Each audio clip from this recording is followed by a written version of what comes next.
Springs, Mississippi, and we're having a tour of the house today, and we're in the record room. And I started collecting these records when I was 13 years old, when I first heard Elvis sing, and from that day on to this day, I've been collecting. I never have stopped, and I never will stop, and we put together this collection for my son that we named after Elvis, even misspelling his name with the one A, the way that his mother and father did, with A-R-O-N. We didn't put the other A to it until after Elvis's dad put the A on his tombstone up there, making it the double A for Aaron. And this is my son Elvis right here. Hello, my name is Elvis Aaron McLeod. I was named after Elvis Presley when I was born on July 27th, 1973. What you see around us is the record room, like my dad has said. We have RCA Victor records from back in 1956, all the way to his first release from Sun Records. This here room is our newspaper room where we catalog all the newspaper clippings that's been put out on Elvis since he started out from back in 1954 to this very present day.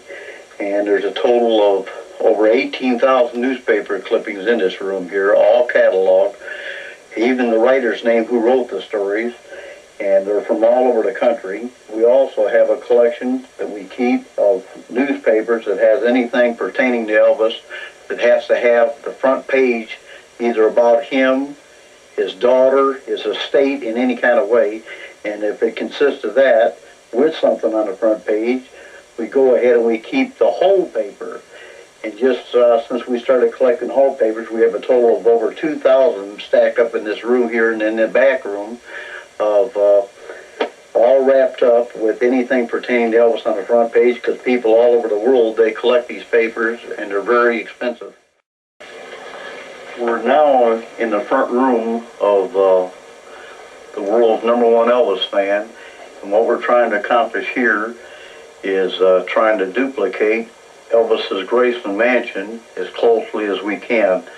In this room here, we have we keep the write-ups to his movies, who wrote stories on them after he did them for all the publicity, and I'll let my son Elvis tell you the rest.